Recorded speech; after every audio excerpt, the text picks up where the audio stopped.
अरकान सिंध असम्बली कानून साजी के बजाय कुछ और ही करते हुए दिखाई दे रहे हैं। जबान दराजी का मामला है क्योंकि एक दूसरे पर जाती हमले किए जा रहे हैं। असम्बली फ्लोर पर और मीडिया कैमरों के सामने क्या हुकूमत क्या हिज़्ब इख्तिलाफ सब जमहूरी रिवायात को बालाए ताक रखते हुए मुखालिफिन के नाम पर किरदार पर कीचड़ उछाल रहे हैं। इंतहाई नामुनासिब अल्फाज का इस्तेमाल किया जाता है। अब गुज़श्ता रोज़ सिंध असम्बली में अपोजिशन लीडर फिरदौस शमीम नकवी ने वज़ीर बल्दियात सईद गनी के काम पर तनकीद की तो जवाब में सईद गनी ने उन पर जाती हमले शुरू कर दिए और नाम भी बिगाड़ा।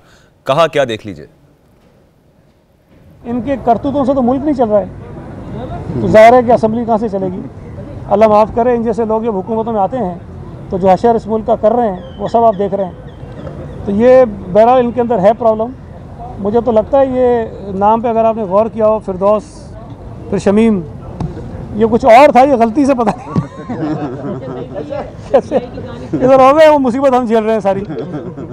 यार बात यह है कि जो जिस घर से निकलता है, जो तरबियत उसको मिलती है वैसी बात करता है। मैं वो अल्फाज इस्तेमाल नहीं कर सकता हूँ। इंसान अपनी बोलचाल से, अपने अखलाक से, अपने तौर तरीके से पहचाना जाता है कि किस नस्ल का है। मुझे इस किस्म के बदकमाश और बदकलाम आदमी के किसी लफ्ज़ मेरे नाम से जोड़ने से मुझे फ़र्क नहीं पड़ता है। इस मुल्क के लोग और आप सब मुझे भी जानते हैं, उसको भी जानते हैं, वो किस कमाश का आदमी है और मैं किस कमाश का हूँ। तो फिरदौस शमीम नकवी साहब के बारे में बात कर रहे थे। सईद गनी साहब बात कर लेते हैं। फिरदौस शमीम नकवी साहब हमारे साथ मौजूद हैं। शमीम नकवी साहब, अब बात यही है कि तो महाजराई ज़बान दराजी बढ़ती जा रही है। आज सईद गनी साहब ने तनकीद करी है, ज़ाती हमले किए जा रहे हैं। किस तरीके से मामला थमेगा? आप क्या रिस्पॉन्ड करते हैं उनकी इस बात पे? मुझे नहीं समझ में आ रहा वो क्या कहना चाहते हैं। वो जो कह रहे हैं वो खुद अपनी ज़बान के ऊपर गौर कर लें तो उनको जवाब खुद मिल जाएगा। मैं एक सैयदज़ादा हूँ, इमाम नकवी की औलाद में से हूँ। अगर वो उनकी कमाश में यही है कि सैयदज़ादों को इसी तरह किया जाता है, मेरा काम तो अमर बिल मारूफ और नही अनिल मुनकर है।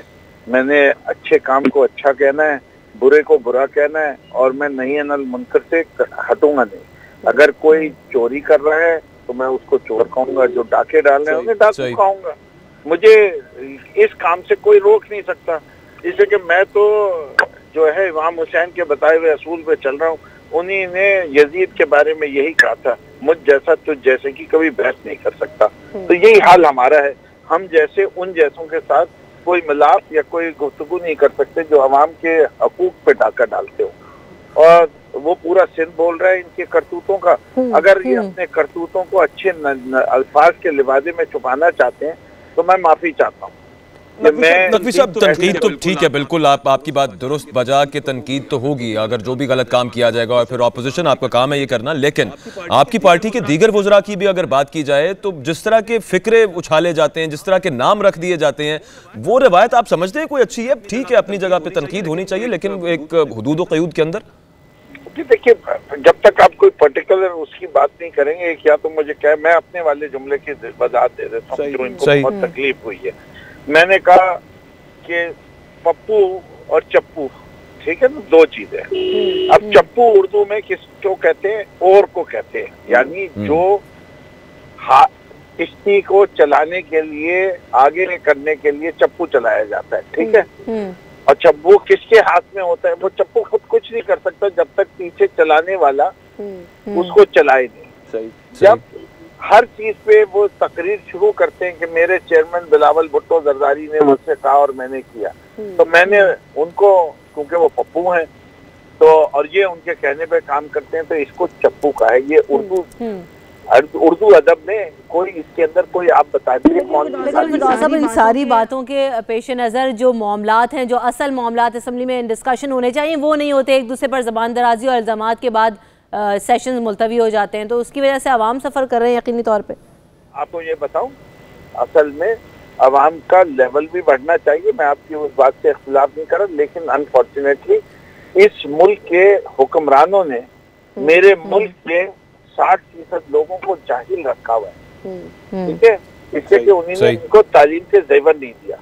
इसलिए गुफ्तगू को उस नहज में लेके जाना पड़ता है कि वो 60% लोगों को समझ में आ रही हो कि जबान कौन सी है जो उनको समझ में आती है। जिसके जैसे मैंने कहा कि बाजी ने अस्पतालों का बाजा बजा दिया, ठीक है, ये भी उर्दू का मुहावरा है, इसके अंदर क्या एतराज हो सकता है किसी को? बाजी ने बाजा बजा चुकी है, अस्पतालों का हाल जाके देख लीजिए, जाइए खुद आप लोग सांगड़ में जाके देखिए, अगर आप ना कहें कि उस अस्पताल के बाजे बज रहे हैं। ठीक है, ठीक है, बहुत शुक्रिया। हमारे साथ फिरदौस शमीम नकवी साहब मौजूद थे और अपना मौक़िफ़ सामने रख रहे थे। वो ये